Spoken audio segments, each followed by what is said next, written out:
So in this video lecture, we will discuss the past year of 2025. This is the last year paper. We will discuss the questions as well as the solutions for the same. Most of the questions are numericals, but doing the derivations and the theory part is equally important because that is the starting step to solving your numericals. So let's see. It's a 90 marks paper, 3 hour duration. You have to attempt only 5 questions. I always say this, don't waste much time in selecting which questions to do. The paper is usually lengthy and solving things involves a lot of cross checking of the answers. So don't do the mistake of spending too much time in thinking which question to attempt or not attempt. All questions carry 18 marks and then use of simple calculators is allowed. So let's start. We'll be doing all the questions, although there is a choice, but we'll be discussing all the questions. So question number 1 is from Monopoly. That is your unit number 1. See, when we talk of Monopoly, it's a quite a straightforward chapter. Monopoly में the major thing that you have to do is उसका equilibrium का diagram. उसके बाद under monopoly हमने price discrimination की बात करी है. प्राइस डिस्क्रिमिनेशन में परफेक्ट प्राइस डिस्क्रिमिनेशन, उसके numericals. Second degree price discrimination, उसके न्यूमेरिकल, उसका एक न्यूमेरिकल यहाँ भी आएगा. फिर third degree price discrimination. Third degree price discrimination का न्यूमेरिकल इस ईयर नहीं है, बट इससे last year there is a numerical where you have to find the elasticities, third degree price discrimination ka. So let's start. Let's see what this question says. So we have been given a demand curve and we have been given a cost curve. We have to find the equilibrium output and total profit when he charges a single price. यानी कि simple first A part जो है वो simple हमें equilibrium find out करना है given there is no price discrimination. अब हमें पता है कि monopoly का equilibrium जो होता है उसमें हम basically there is just one single seller. So in that case, we don't equate P is equal to MC, we equate MR is equal to MC. So let's see. So monopolist maximizes profit subject to क्या choose करता है, quantity choose करेगा. ठीक है, तो सबसे पहले profits लिखते हैं. क्या होगा इस केस में, ये हमें पता है प्रॉफिट मैक्सिमाइजिंग कंडीशन है, बट हम इसको डायरेक्ट नहीं, सपोज करो अगर हम इसको प्रॉफिट से भी डिराइव करते हैं तो we can get this condition. You can see from the lecture series. तो सबसे पहले टोटल रेवेन्यू फाइंड आउट करते हैं. मार्जिनल रेवेन्यू क्या है, टोटल रेवेन्यू का first differentiation with respect to quantity. तो डिफरेंशिएशन किसके रिस्पेक्ट में कर रहे हैं, क्वांटिटी. यानी मोनोपोलिस्ट क्या चूज कर रहा है, क्वांटिटी चूज कर रहा है. तो अब इस केस में अगर हमें डिमांड फंक्शन गिवन है क्यू, अब total revenue is P into Q. अब यहाँ पर प्राइस, ये जो क्यू है this is as it is. अब ये जो प्राइस है हम इस इक्वेशन से निकाल सकते हैं. हम हर चीज को क्यू की टर्म्स में इसीलिए कन्वर्ट कर रहे हैं क्योंकि एट द एंड जो डिफरेंशिएशन होता है वो क्यू के रिस्पेक्ट में होता है और मोनोपोलिस्ट चूजेस क्यू और क्यू के बेस प्राइस जो है वो निकल आता है. ठीक है, तो यहाँ पर हमने क्या करना है, हर चीज को क्यू के टर्म्स में लिखना है. तो अगर इस वाले से हम निकले, ठीक है, तो ये क्या आ जाएगा तुम्हारा 10p is equal to 1000 minus Q. Price is equal to 1000 minus Q upon P. यहाँ से निकाल सकते हो. यहाँ पर I have directly written this. Let me clean this so that I can share a cleaner PDF with you guys. Just a minute. Okay, so this is it into Q. This is still your TR. हमने इसको जब solve करा ये तुम्हारा TR आया. TR से MR निकालने के लिए हम क्या करेंगे, टीआर को क्यू के रिस्पेक्ट में डिफरेंशिएट कर देंगे. तो 100 क्यू का डिफरेंशिएशन क्या होगा, 100 क्यू स्क्वायर अपॉन 10 2 क्यू. ये डिफरेंशिएशन कर दिया और हमारे पास ये एमआर की वैल्यू आ गई. उसके बाद हमारे पास टोटल कॉस्ट कर्व भी है. जब हमारे पास टोटल कॉस्ट कर्व है, इससे हमें मार्जिनल कॉस्ट निकालनी है. मार्जिनल कॉस्ट निकालने के लिए हम क्या करेंगे, टोटल कॉस्ट को क्यू के रिस्पेक्ट में डिफरेंशिएट कर देंगे. ठीक है, so when you do that you have this. अब हमें पता है इक्विलिब्रियम में M R is equal to M C. ये हमने कंडीशन एज इट इज लिखी है. इस कंडीशन की डेरिवेशन भी कर सकते हैं. जब आप ये दोनों को यूज करके इक्वेट करोगे तो हमारे पास एक क्वांटिटी आ जाएगी which is this is Q star. यानी और अगर हम डायग्रामेटिकली देखेंगे तो यहाँ पर ये है हमारा एमसी कर्व, ये हमारा ए आर कर्व है, ये हमारा एम आर कर्व है और M R is equal to M C. ये हमारी क्वांटिटी यहाँ आ गई है. अब इससे अगर हम चाहें प्राइस निकाल सकते हैं. अगर हम इस क्वांटिटी को इस वाली इक्वेशन में डालेंगे, ये वाली यहाँ पर जो ये वाली जो इक्वेशन है, ये क्या है, प्राइस की इक्वेशन है। तो अगर हम इस वाली क्वांटिटी को प्राइस की इक्वेशन में निकाल डालेंगे, so we have this price, right. So ये this was it, just solve it. In case कुछ कैलकुलेशन एरर है तो लेट मी नो, वैसे तो नहीं है, but the major thing that we are seeing is कि ये मेथड रहेगा। उसके बाद ये हमारी क्वांटिटी निकल गई, ये हमारा प्राइस निकल गया 66.67। उसके बाद अब हमें पता है, इन्होंने फिर से हमसे पूछ लिया कि डेड वेट लॉस निकालो। अब डेड वेट लॉस निकालने के लिए हमें ये क्वांटिटी भी चाहिए यहाँ पर, ये क्वांटिटी जिसमें ए आर जहां भी बोल रहे हैं ये प्राइस कर्व है, यानी इनवर्स डिमांड कर्व है ये, ठीक है। और ये एमसी कर्व है। तो जहां पर ये दोनों इक्वल हैं ये क्वांटिटी निकलेगी, ये 500 है। अगर सॉल्व करोगे तो इजीली निकल जाएगी, ठीक है। यू कैन सॉल्व दिस, ठीक है। I have solve all of these. ये वाला प्राइस कैसे निकलेगा, अगर मैं एमसी को इक्वेट इस क्वांटिटी पे निकाल लूंगी, यानी 0.1 इंटू 333.33, तो ये प्राइस यहाँ आ जाएगा। तो अब हमारे पास सब वैल्यूज हैं, हमें डेड वेट लॉस निकालना है। तो बी पार्ट क्या कहते हैं, लेट्स सी। सिंगल प्राइस भी निकाल लिया, अब बी पार्ट कहता है डेड वेट लॉस निकाल लो ए पार्ट के लिए। तो जब हम डेड वेट लॉस निकालेंगे, ये ट्राइंगल जो होता है A B C, this is the dead weight loss. ये हमने प्रॉफिट्स भी निकालनी है, ठीक है। सो प्रॉफिट्स निकालने के लिए, डेड वेट लॉस निकालने से पहले लेट्स सी प्रॉफिट्स कैसे निकाले हैं हमने यहाँ पर। देखो, मोनोपोली के केस में हमें पता है that this region is the profits.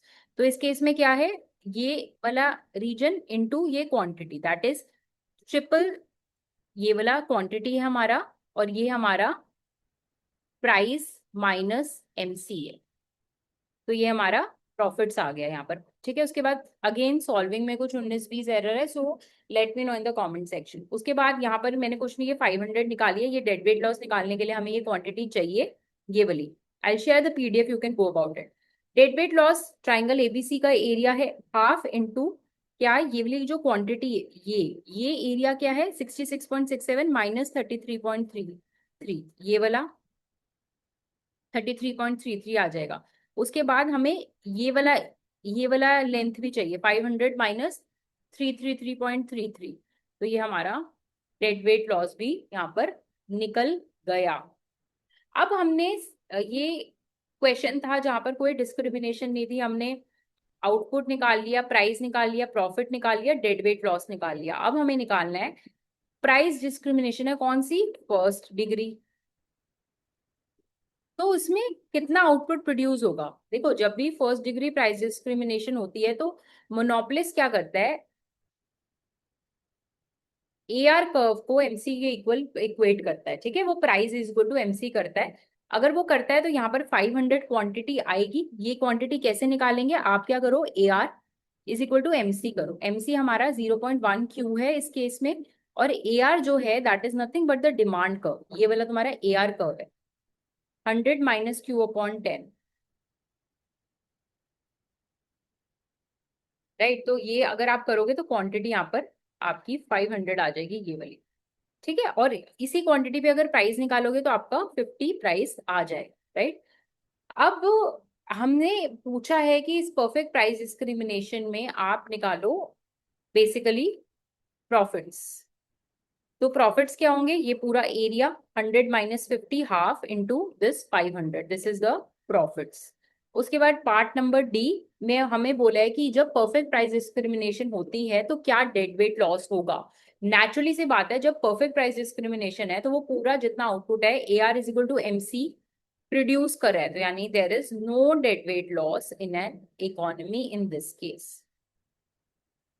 सो एक बार question go through it, how much profits does he earn, वो हमने निकालनी है। और डेड वेट लॉस भी पूछेंगे आगे, वो भी हमने निकाली है। डेड वेट लॉस यहाँ पूछा है, what is the dead weight loss and why. Why का रीजन यही है क्योंकि जब पी प्राइस ए आर और एमसी इक्वल है, ठीक है, तो कोई जो क्वांटिटी है वो ऑप्टिमम प्रोड्यूस हो रही है, उससे कम नहीं प्रोड्यूस हो रही, that is why there is no dead weight loss. So this finishes your first question of 18 marks. अब ये तो एक है जो लास्ट ईयर में आया है मोनोपोली के क्वेश्चंस, पहले तो इसी तरह के क्वेश्चन, उसके बाद सेकंड प्राइस डिस्क्रिमिनेशन के जो अभी हम करेंगे, उसके बाद थर्ड प्राइस डिस्क्रिमिनेशन के क्वेश्चंस प्रैक्टिस करना बहुत जरूरी है। एक वर्कबुक रहती है वेरिएंट की, उसमें से you can practice these questions, you can Google these questions, और एक और past year I will share the full paper with you can practice from those, and in case you have doubts you can of course ask. Now we'll start with the question number 2। Let's start. अब a monopoly serves to consumers whose demands are,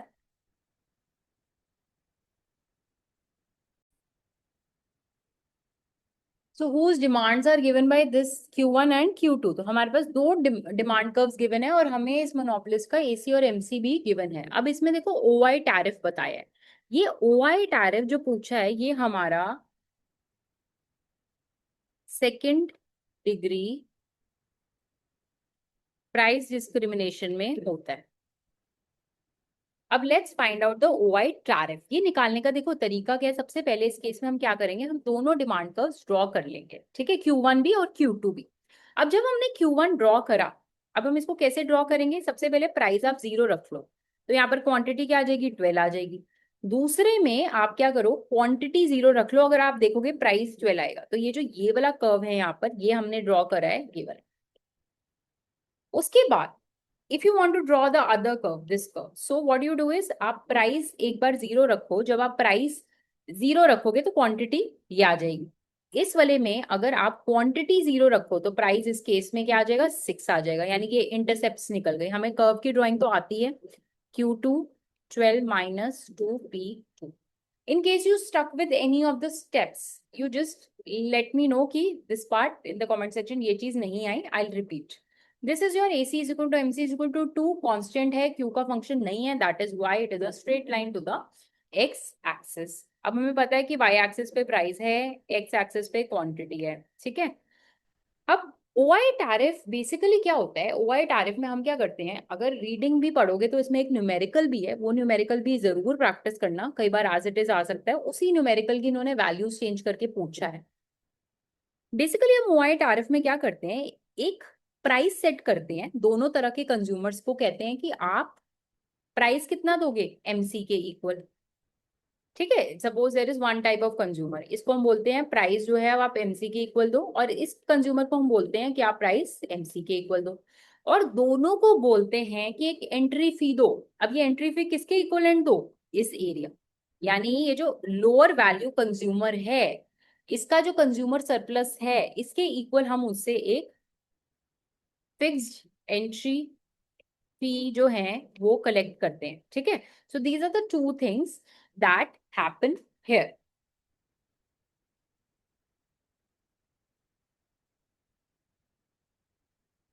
so OI tariff निकालने के लिए सबसे पहले हम क्या करेंगे, दोनों प्राइजेस P1 और P2 को एमसी के इक्वल रखेंगे। देखो यहाँ पर एमसी तो कॉमन है, तो दोनों को एमसी के इक्वल रखेंगे। अब जब मैं P1 को 2 के इक्वल डालूंगी तो हमारे पास Q1 क्या आ जाएगा, 10।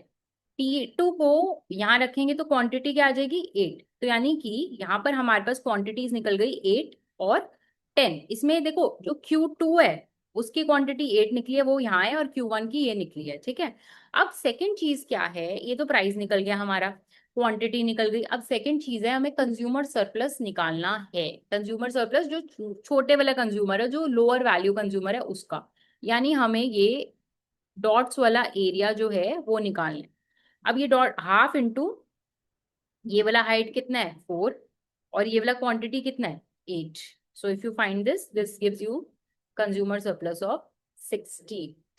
सो बेसिकली यू चार्ज है एंट्री फीस ऑफ 16 दोनों कंज्यूमर से, और ये प्राइस हम चार्ज करते हैं। नेक्स्ट हमें ओआई टैरिफ के केस में मोनोपोलिस्ट के प्रॉफिट्स कैलकुलेट करने हैं। अब देखो यहाँ पर दो तरह के कंज्यूमर्स हैं, ठीक है, दोनों से एंट्री फी कितनी है, 16। तो दो कंज्यूमर इंटू 16 प्लस क्या होगा, मार्कअप क्या है, मार्कअप मतलब प्राइस कितना ज्यादा है एज कंपेयर टू दिस। अब हमें पता है P1 minus MC into Q1 plus P2 minus MC into Q2, ये इसका प्रॉफिट है। देखो एंट्री फी क्या हो गई, 32। अब हमें पता है प्राइस और एमसी इक्वल है, तो ये दोनों टर्म्स क्या हो जाएंगी, 0। तो इस केस में प्रॉफिट्स क्या है, 32। You can solve this. Just merely looking in the solutions won't help you.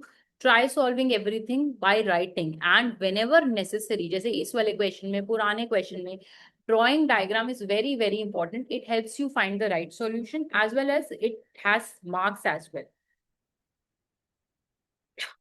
अब हम सेकंड पार्ट में मूव करते हैं. लेट्स सी, पहले क्वेश्चन पढ़ लेते हैं कि सेकंड पार्ट है क्या. What is the optimal two part tariff and how much profit. ठीक है, तो अब ये एक तो हो गया, हमने ये जो करे ओआई टैरिफ है. नेक्स्ट है optimal tariff, two part tariff क्या है, यानी कि क्या टैरिफ चार्ज करेगा मोनोपोलिस्ट. सो इस केस में क्या होता है कि हम एक सिंगल प्राइस चार्ज करते हैं और अगेन कंज्यूमर सरप्लस, लेकिन इसमें जो प्राइस है वो हम मार्जिनल कॉस्ट के इक्वल नहीं चार्ज करते हैं. इसमें हम वो प्राइस चार्ज करते हैं जिससे कंज्यूमर्स बेसिकली जो मोनोपोलिस्ट का जो प्रॉफिट है वो मैक्सिमम होगा. तो ठीक है, इसको एक पहले जनरल प्रॉफिट की टर्म्स लिखते हैं. 2 into A. ठीक है, तो यहाँ पर 2 into ये वाला जो छोटे वाला एरिया ट्राइंगल का है, राइट. तो 2 into A प्लस प्राइस, ये जो कॉमन प्राइस है, प्लस MC. ऑब्वियसली अगर मोनोपोलिस्ट जो है, इसमें एक ड्रॉ करके देख लेते हैं. अगर सपोज हमने ये प्राइस चार्ज करा, ठीक है, ये हमारा मैक्सिमम है, तो अब इसमें मार्कअप क्या रहा, ये हमारा प्राइस है -2, ये मार्कअप है. इसमें क्वांटिटी फर्स्ट कंज्यूमर की ये, सेकंड की ये. ठीक है, तो ये प्राइस जो है ये मे बी मैक्सिमम प्राइस है, बेसिकली प्रॉफिट मैक्सिमाइजिंग प्राइस है. तो यानी ये दोनों का डिफरेंस इज मार्कअप. इस केस में ये Q1 प्लस Q2, क्योंकि फर्स्ट कंज्यूमर का प्रॉफिट प्लस सेकंड कंज्यूमर का. अब इसमें हम क्या करेंगे, 2A का मतलब क्या है, एंट्री फी. देखो, एंट्री फी करने के लिए ये ट्राइंगल हमें कैलकुलेट करना है. ठीक है, अब यहाँ पर क्या था इस वाले केस में, क्योंकि हमने प्राइस 2 के इक्वल चार्ज करा, तो ये वाला ट्राइंगल था. यहाँ वाले केस में मैं एक बार ना डायग्राम ही बना लेते हैं इस वाले केस में.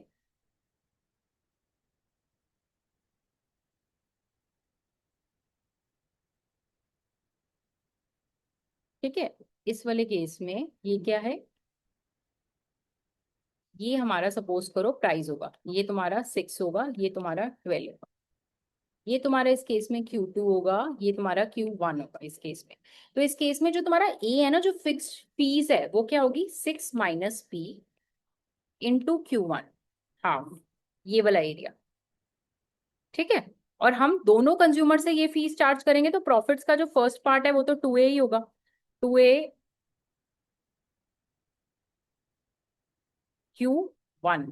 ठीक है, क्योंकि ये छोटे वाले का कंज्यूमर, प्लस प्रॉफिट्स में एक और चीज ऐड होगी, ये वाला एरिया, ये वाला फर्स्ट कंज्यूमर का और ये वाला सेकंड कंज्यूमर का. तो ये P - 2 into Q1 plus P - 2 into Q2, यानी ये एरिया और ये एरिया प्रॉफिट का ऐड होगा. तो ये सब ऐड हो करके फाइनल जो प्रॉफिट की टर्म बनेगी, ये थ्योरी पार्ट में भी ये चीज जो है बहुत बार सॉल्व करी गई है. अब क्या करेंगे, अब हमें पता है Q1 की वैल्यू ये है, Q2 की ये. अब हमें पता है कि इस केस में हम एक कॉमन प्राइस चार्ज कर रहे हैं, तो इस केस में P1 = P2 कितना होगा, प्राइस के इक्वल. प्रॉफिट्स को हमने सिर्फ P की टर्म्स में कन्वर्ट कर लेना है. उसके बाद हमने क्या करना है, हमने प्रॉफिट फंक्शन को डिफरेंशिएट करना है. Basically we have to differentiate the profit function with respect to price. When we do that, आपके पास ये प्राइस आ जाएगा. ये कैलकुलेशन 2 मिनट के लिए you can have a look.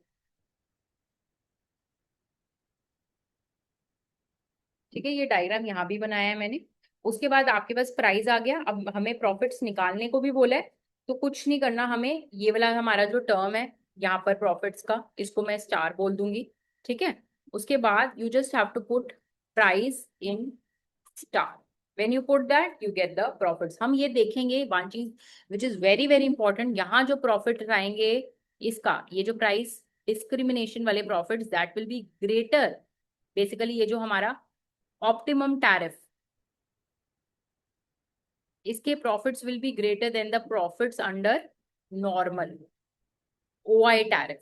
तो हम ये चीज होनी बहुत जरूरी है, ये एक रूल टाइप है, तभी तो हम ऑप्टिमल प्राइस चार्ज कर रहे हैं, हमारा प्रॉफिट बढ़ रहा है. ठीक है, so solve this. In case कुछ इस वाले पार्ट में कैलकुलेशन एरर है, लेट मी नो. वैसे तो नहीं है, but still cross check. What is, ये तो हो गया ये वाला क्वेश्चन. अभी अभी हमने ए पार्ट जो है वो कर लिया आपके सामने, you can read the question. अब हम बी पार्ट डिस्कस करेंगे, जो एक जनरल इक्विलिब्रियम का क्वेश्चन है. अब हमें क्या गिवन है, जनरल इक्विलिब्रियम के क्वेश्चन में हमें दोनों के यूटिलिटी फंक्शंस गिवन है और एंडाउमेंट्स गिवन है। अब यहाँ पर जनरल इक्विलिब्रियम के क्वेश्चंस की एक बहुत ही एक चीज है जो बहुत ही कॉमन है, लेट्स डिस्कस। देखो, अगर जनरल इक्विलिब्रियम के क्वेश्चंस जो हैं उसमें जो यूए और यूबी है, ठीक है, यूटिलिटी फंक्शंस जो हैं जो कन्वेक्स है, बेसिकली जिनके आईसीज जो है वो कन्वेक्स हैं या कह लो स्ट्रिक्टली कॉन्वेक्स है, ठीक है। जब ये केस होता है तो हमें पता है कि कॉन्ट्रैक्ट कर्व की एक इक्वेशन होती है जो होती है M R S of A is equal to M R S of B is equal to P X by P Y भी होता है, ठीक है। ये नहीं भी होगा, सपोज दिस पार्ट नहीं भी है, ये हमारी इक्वेशन होती है कॉन्ट्रैक्ट कर्व की, ठीक है। अब इस केस में क्या है कि अगर आईसीज जो हैं वो स्ट्रिक्टली कन्वेक्स या कन्वेक्स नहीं है तो हम ये चीज नहीं यूज कर सकते। अब इसके अगले पार्ट में देखो, थर्ड के ए पार्ट में तुम्हें दो ये गिवन है, इसमें कॉन्वेक्स आईसीज हैं, कॉप डॉगलेस आईसीज हैं। हम डायरेक्टली ये इक्वेशन यूज करके कॉन्ट्रैक्ट कर्व की परेटो एफिशिएंट पॉइंट्स निकाल सकते हैं, पर इस केस में इट इज एन एक्सेप्शन। ये जो बी पार्ट है इसमें you can not use this equation, neither can you find the M R S. So let's see how do you solve for this. You have to tell the Pareto set in this case. ये राम max function है और एक मिन function है। अब क्या करते हैं, एजवर्थ बॉक्स में ये दोनों को ड्रॉ कर लेते हैं, ठीक है। जब हम ड्रॉ करेंगे तो यहाँ पर जब हम मैक्स फंक्शन को ड्रॉ करेंगे तो ये स्क्वायर लाइक बनता है, लेकिन अब इसमें मैक्स फंक्शन में एक चीज आती है, यहाँ एक्स एक्सिस पे अगर 2 आएगा तो वाई एक्सिस पे तुम्हारा 4 आएगा। क्यों? क्योंकि यहाँ पर 2x है, 2x से है, ठीक है। तो यूटिलिटी फंक्शन क्या दिखाता है कि यूटिलिटी पूरे कर्व में सेम है। तो अगर आप उसको x की 2 क्वांटिटी दो तो उसकी यूटिलिटी कितनी हो जाएगी? 4। या तो उसको y की 4 क्वांटिटी दो तो उसकी यूटिलिटी 4 हो जाएगी। तो यानी ये एक ऐसा आईसी है जिसमें तुम्हारी यूटिलिटी कांस्टेंट है, ठीक है। उसके बाद ये एक और आईसी है, इसमें 4 है और 8 है, राइट। तो क्या हो रहा है, वाई आपको डबल देना पड़ेगा और एक्स हाफ में यूटिलिटी सेम रहेगी, ठीक है। ये तो हो गया तुम्हारा इंडिविजुअल ए, इसके ऐसे आईसी करके एल ये जो ऐसे स्क्वायर में बनते जाएंगे। अब आता है बी पर्सन का, ठीक है। अब बी पर्सन की जब हम बात करें, मिन फंक्शन है। मिन फंक्शन के लिए बेसिकली एल शेप्ड आईसी होते हैं, ठीक है। यहाँ पर ये जो मैंने ऐसे रेड रेड कट्स करे हैं, दिस इज बेसिकली द मिन फंक्शन। अब मिन फंक्शन के लिए अब यहाँ पर क्या, टू टू कहीं पर भी नहीं है, तो सिंपल सा एक अरेंजमेंट है कि यहाँ पर ये जो किंग पे एक्स और वाई की जो वैल्यू है वो सेम होगी, ठीक है। अब इसमें यहाँ पर अगर जब हम ऐसे ऐसे बनाएंगे तो यहाँ एक आईसी बन जाएगा जो इससे बेसिकली यहाँ पर एक आईसी बनेगा। Let me draw the IC ऐसे करके, जस्ट अ मिनट।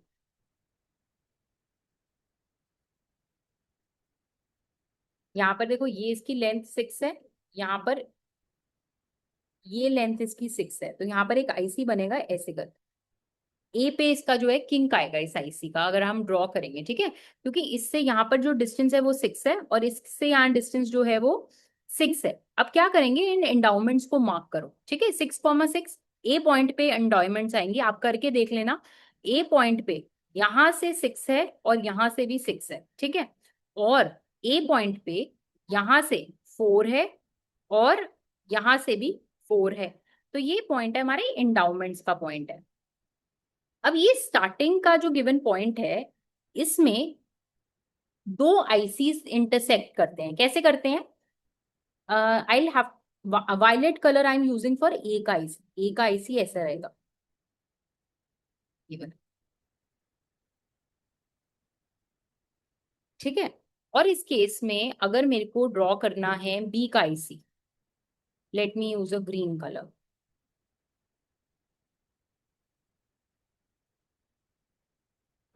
ये बी का आईसी रहेगा,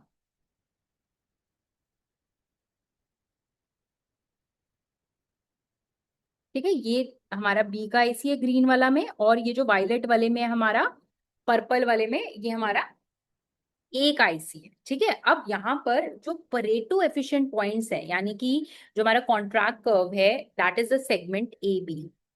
वाई, लेट्स डिस्कस। देखो पॉइंट, परेटो एफिशिएंसी होता क्या, परेटो एफिशिएंसी इज बेसिकली कि उस पॉइंट से दूसरे पॉइंट में जाने में या तो दूसरे का बेसिकली अगर एक का फायदा हो रहा है तो दूसरे को नुकसान नहीं होना चाहिए, ठीक है।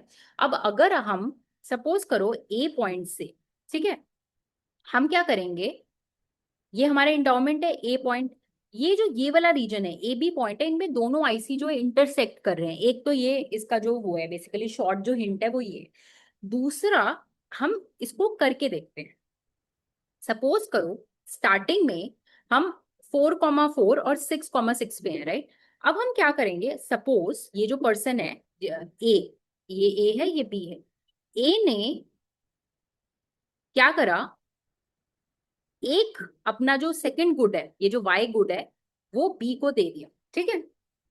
अब जब इसने ट्रांसफर करा, ए की यूटिलिटी क्या है, मैक्स फंक्शन, ठीक है। पहले मैक्स क्या है, टू, बेसिकली अभी पहले उसकी 4,4 में उसकी यूटिलिटी निकाल लेना, 8 आएगी। जब उसने ये ट्रांसफर करा 4,3 पे वो आया ए, 4,3 क्या है, ये वाला पॉइंट ए से थोड़ा नीचे जब वो आया तो उसकी यूटिलिटी अब भी 8 रही, कैलकुलेट करके देख लेना इस फंक्शन में रख के। अब बी की अगर मैं बात करूं, बी के पास पहले 6,6 था, पहले उसकी यूटिलिटी क्या थी, 6 थी। जब उसको एक और y मिल गया, 7 मिल गया, अब उसकी यूटिलिटी निकालो 6। तो यानी जब मैं a से नीचे मूव कर रही हूं तो ना किसी की यूटिलिटी घट रही है ना किसी की यूटिलिटी बढ़ रही है, ठीक है। और ये तब तक होगा जब तक वो बी पॉइंट यानी इस पॉइंट तक मूव करेगा। तो ये जो ए बी सेगमेंट है ये एक ऐसा सेगमेंट है कि इस पे मूव करने से ना किसी की यूटिलिटी बढ़ती है ना किसी की यूटिलिटी घटती है। ऑन द अदर हैंड अगर आप ए से ऊपर मूव कर लो, यानी अगर ये वाला जो इंडिविजुअल है ए इंडिविजुअल, ये थोड़ा 4 से ज्यादा ले ले तो सडनली इसका जो यूटिलिटी है यहाँ पर बढ़ जाएगी, लेकिन बी की जो यूटिलिटी है वो कम हो जाएगी। और इसको हम ऐसे भी देख सकते हैं कि ये जो इसका आईसी है ये ऐसे इस पॉइंट पे आ जाएगा ना, बी का लोअर आईसी आ जाएगा, ठीक है। तो इस वजह से और कोई भी जो पॉइंट है उसमें एक बंदे की यूटिलिटी बढ़ेगी और दूसरे इंडिविजुअल की यूटिलिटी घटेगी। पर एक ए बी ऐसी सेगमेंट है including points A and B कि इसको मूवमेंट पे ना किसी की यूटिलिटी बढ़ती है ना घटती है। तो अगर हमसे कॉन्ट्रैक्ट कर्व बोलते हैं तो A B is the contract curve. अब दूसरा ये जो थर्ड है इसमें देखो कन्वेक्स प्रेफरेंसेस हैं, ये कॉप डॉगलस प्रेफरेंसेस हैं। इसमें चीजें आसान हो जाती हैं। इसमें क्या होता है, हम कॉन्ट्रैक्ट कर्व निकालने के लिए ये इक्वेशन यूज कर सकते हैं, लेकिन इसमें एक स्टेप आगे पूछा है इन्होंने हमसे, प्राइस रेशियो पूछ लिया है, इन्होंने हमसे इक्विलिब्रियम एलोकेशन पूछ लिया, और इसमें हमने ये भी पूछ लिया कि ये जो एलोकेशन है वो फेयर है या नहीं है। तो इसके लिए एक मेथड होता है ऐसे क्वेश्चंस को सॉल्व करने के लिए जब जो प्रेफरेंसेस है वो कॉन्वेक्स है। अब देखो जब ये कॉपडॉकलेस है, इसी तरह एक लास्ट ईयर में प्रेफरेंसेस जो हैं उनमें स्ट्रिक्टली क्वाजाई कनकेव है, जैसे कि यहाँ पर हमने इस तरह की प्रेफरेंसेस करी हुई है, ठीक है।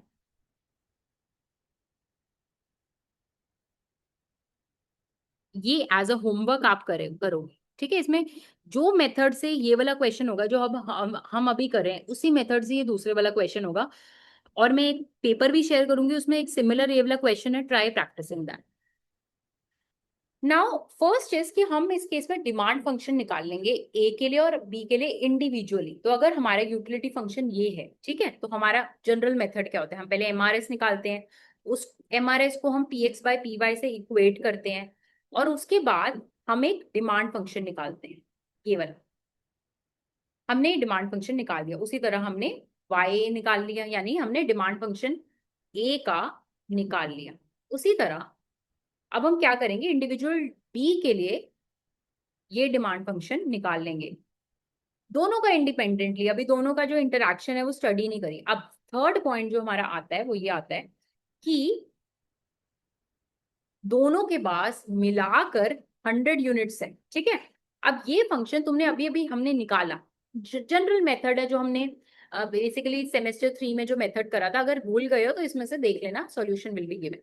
ये हमने कुछ नहीं करा, वैल्यूज पुट करी है, और जब आपने सॉल्व करा तो यहाँ हमारे पास क्या होगा कि प्राइस इंडिपेंडेंटली नहीं आते जनरल इक्विलिब्रियम में, ये हमने थ्योरी पार्ट में करा था। तो अब मैंने क्या करा है, यहाँ पर P Y by P X की वैल्यू निकाली है विच इज 1.51।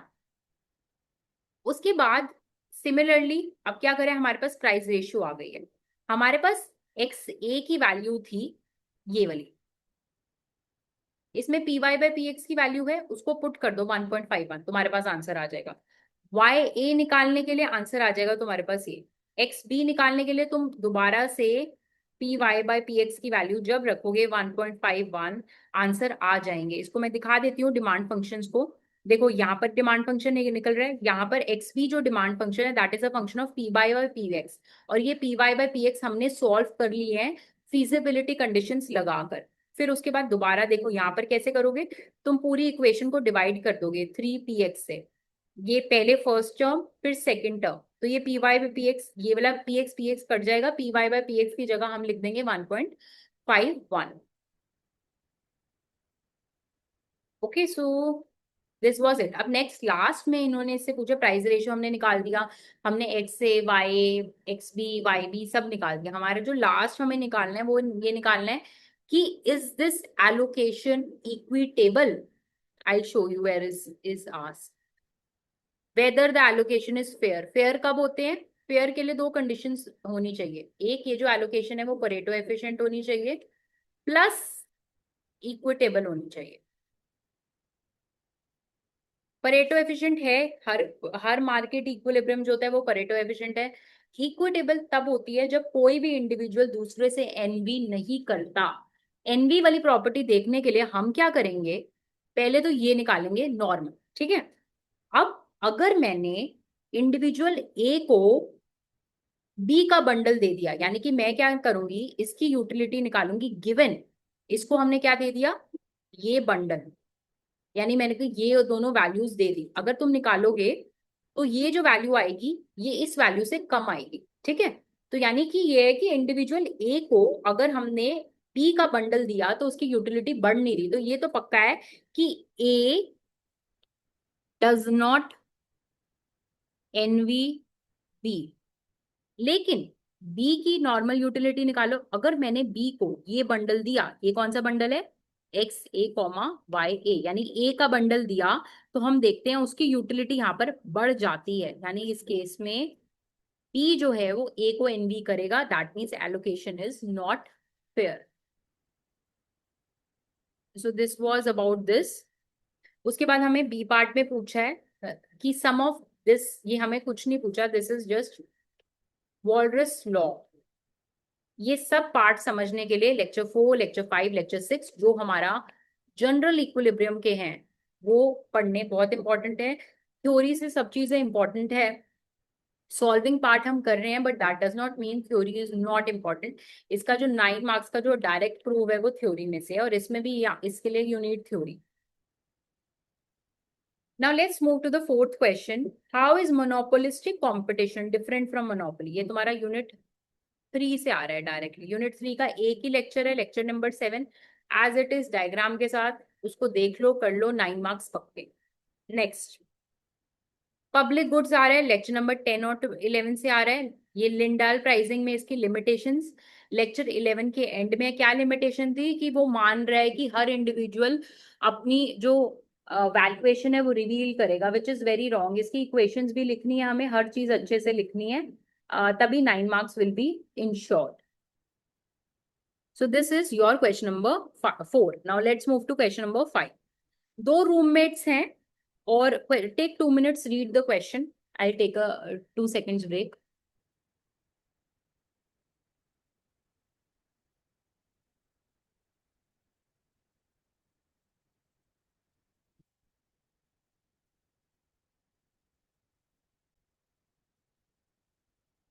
तो अब हमें एक पर्सन की यूटिलिटी फंक्शन गिवन है, ठीक है, और हम बोल रहे हैं कि उसको डिसाइड करना है कि मुझे कितने घंटे जो है वो क्लीनिंग करनी है। सो बेसिकली H1 इज जो एक इंडिविजुअल टाइम क्लीनिंग पे लगाते हैं, H2 दूसरा। अब नेचुरली सी बात है, क्लीन रूम सबको पसंद है, पर ऑब्वियसली अगर आप घंटे ज्यादा लगाते हो तो आपकी भी यूटिलिटी कम होती है। आप चाहते हो कि आपको क्लीन रूम मिल जाए विदाउट डूइंग द एफर्ट। तो अगर हम इंडिविजुअली सॉल्व करें, हमें क्या करना है, दो इंडिविजुअली हमें H1 और H2 निकालना है। हमें निकालना है कि अगर आप इंडिविजुअली सॉल्व करो तो आप कितने घंटे क्लीनिंग पे लगाओगे, पार्ट 1। पार्ट 2, अगर हमें पता है कि बेसिकली दोनों मिल के डिसाइड करते हैं, ठीक है, कोऑर्डिनेट करते हैं दोनों अपने एक्शंस, तो कितनी क्लीनिंग होगा, क्या डिफरेंट होगा ए पार्ट से। So let's start. देखो इस केस में यूटिलिटी हमने लिख ली है, एच आई की जगह मैं सबसे पहले H1 लिखूंगी, क्योंकि दो इंडिविजुअल्स है, 1 और 2, तो 1। अब क्या करेंगे, यूटिलिटी को हम H1 के रिस्पेक्ट में जो है डिफरेंशिएट करेंगे। तो जब मैंने यहाँ पर करा 24 - H1, -H1 को क्या लिखा, -1, प्लस बीटा H1, तो यहाँ पर क्या है, बीटा 2βH1 स्क्वायर, इसको करा तो 2βH1 निकल गया। अब जब हम ये सॉल्व करेंगे तो हम एज्यूम करेंगे कि जो H2 है वो गिवन है, तो गिवन को हम ऐसे H2 बार लिख सकते हैं। जब आप सॉल्व करोगे ये आ जाएगा, ठीक है। अब सिमिलरली जब आप H2 के लिए सॉल्व करोगे तो हमारे पास ये आंसर आ जाएगा, ठीक है। अब एक चीज हम इस इक्वेशन में H2 के लिए कैसे आएगा, आप बेसिकली U2 लिखना, H1 की जगह H2 लिखना और इसको डिफरेंशिएट करना H2 के रिस्पेक्ट में, और 0 के इक्वल रखोगे तो H2 तुम्हारा आंसर आ जाएगा। अब बेसिकली यहाँ पर एक चीज है कि हम एक चीज नोटिस करते हैं, H1 और H2 की जो वैल्यूज है वो सेम है, ठीक है। तो सेम वैल्यूज होने से क्या हम एक चीज कर सकते हैं, H1 में H2 बार की जगह हम H1 डाल सकते हैं। उसका रीजन ये है कि H1 और H2 की जो वैल्यूज है वो सिमेट्रिक है, ठीक है। तो यानी H1 और H2 एक तरह से इक्वल आएगा। तो अगर आप यहाँ पर ऐसे सॉल्व करोगे तो हमारा आंसर आ जाएगा 2βH1, 1 - βH1, ये आएगा हमारा 3βH1 is equal to 1। H1 is equal to 1/3β।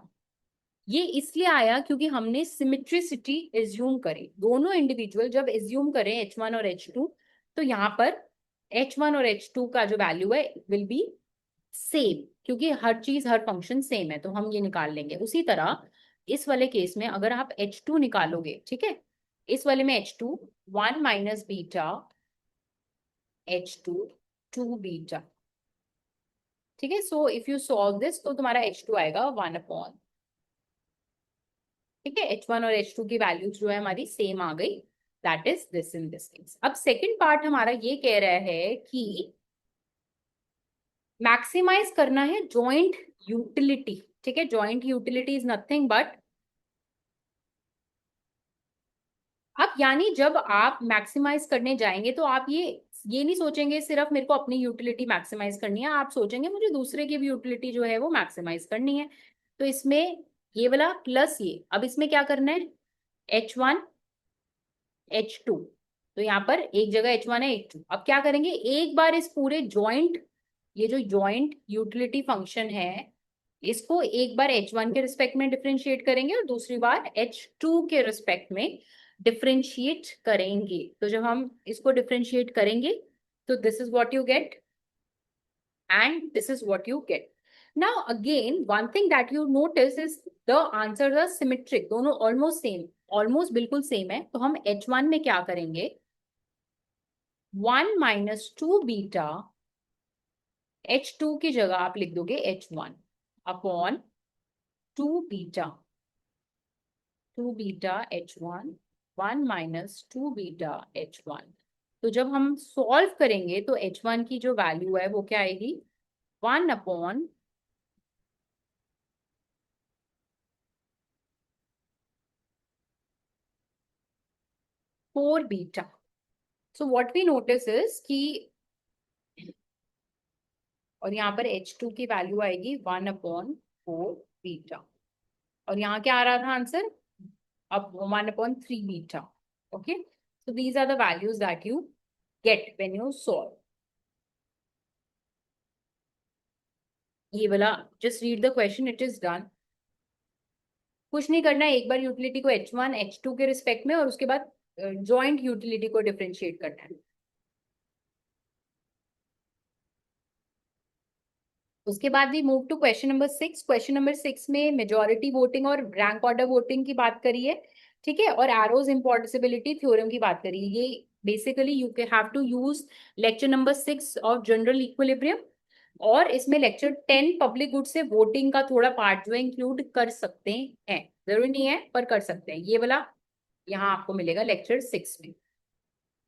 Seventh is again a numerical. हमें एक इनवर्स डिमांड फंक्शन गिवन है और हमें एक कॉस्ट फंक्शन गिवन है, हमें निकालना है इसमें इक्विलिब्रियम। देखो इसकी अब क्या है, जब बुक में हमने सॉल्विंग करी है तो उस वाले केस में हमने एज्यूम करा है कि जो स्टील वर्कर है, स्टील मिल जो है, वो एक्स भी चूज कर रही है, पर इन न्यूमेरिकल्स में क्यू और एक्स जो है वो सेम रेट है। ये लाइन पढ़ो। So that is why x is not an independent variable, only q is an independent variable in this case. अब यहाँ इस केस में हमें अनरेगुलेटेड इक्विलिब्रियम जो है वो निकालना है। अनरेगुलेटेड मतलब कि अगर हम बेसिकली जो पोल्यूशन कर रहा है उस पर कोई कंट्रोल नहीं है, तो इस केस में व्हाट विल हैपन, वो अपना प्रॉफिट्स मैक्सिमाइज करेगा। सबसे पहले inverse demand function into quantity minus total cost. अब इस प्रॉफिट फंक्शन को हमने जब क्यू के रिस्पेक्ट में डिफरेंशिएट करा तो हमारे क्यू की वैल्यू 120 आ गई। Second, if the basically external cost 2q है, find the social optimum।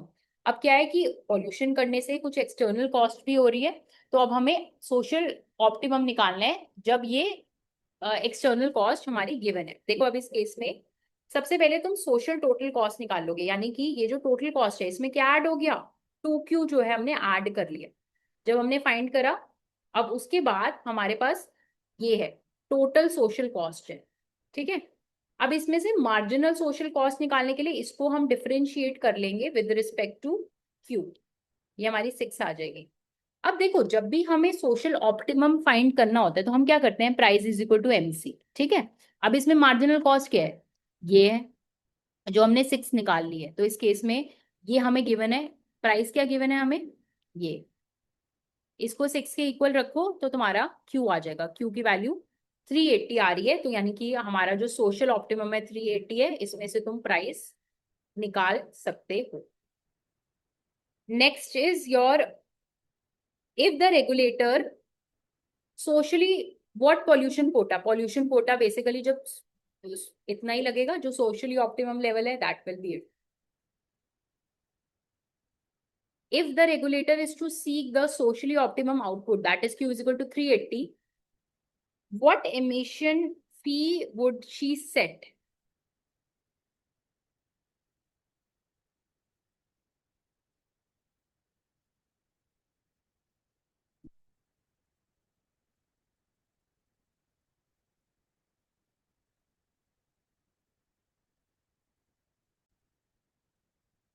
So you get 380 here, ठीक है। ये कोटा वाले में भी 380 हो जाएगा। Now there is a caveat in this question। देखो जब हमने ये क्वेश्चन का ए पार्ट सॉल्व किया तो हमने जब अनरेगुलेटेड इक्विलिब्रियम निकाला तो इसमें एक चीज है, हमने जब प्रॉफिट्स मैक्सिमाइज करे इस केस में हमने क्या करा, M R is equal to M C, ठीक है। तो इसमें what was happening, this is the only restaurant in small town. तो यानी हमने जब पार्ट नंबर ए सॉल्व करा तो उसमें हमने एज्यूम करा कि ये जो है मोनोपोली है। तो यहाँ पर जो आउटपुट आया, ये बेसिकली अगर यहाँ पर परफेक्ट कंपटीशन होता तो ये जो अनरेगुलेटेड था आप P is equal to MC करते, ठीक है। लेकिन क्योंकि मोनोपोली था, ऑलरेडी जो आउटपुट है वो कम हो गया था, क्योंकि there is deadweight loss of monopoly as well. But जब हमने सोशल ऑप्टिमम फाइंड करा तो हमने बेसिकली उसको जो परमिट दी वो हमने उसको इस हिसाब से दी कि वो बेसिकली परफेक्ट कंपटीशन वाले के हिसाब से जो है वर्क करे। तो इस केस में what happened with us was कि वो ऑलरेडी ये प्रोड्यूस कर रहा था, और जब हमारे पास जो कोटा आया 380 आया, यानी ये विद इन ही था। विद इन इसलिए था क्योंकि वो ऑलरेडी एक मोनोपोलिस्ट था। अगर वो परफेक्ट कंपटीशन फॉर्म होती तो ये वाला जो आंसर था वो इस आंसर से छोटा आता।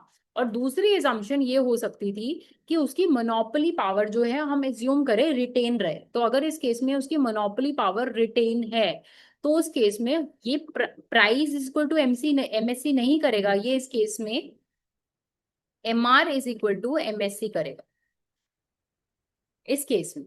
बट हमने ये एज्यूम करा सोशली ऑप्टिमम आउटपुट वो होगा जहां पर परफेक्ट कंपटीशन होगा, इस वजह से ये आंसर डिफरेंट आ गया। ऑल्सो अगर हम अपनी रीडिंग्स में देखें तो वहां परफेक्ट कंपटीशन एज्यूम है, मोनोपोली नहीं एज्यूम। दैट इज वाई अगर यहाँ पर परफेक्ट कंपटीशन है तो ये क्यों निकालने के लिए आप ये मेथड यूज करेंगे, ये वाला मेथड नहीं यूज करेंगे।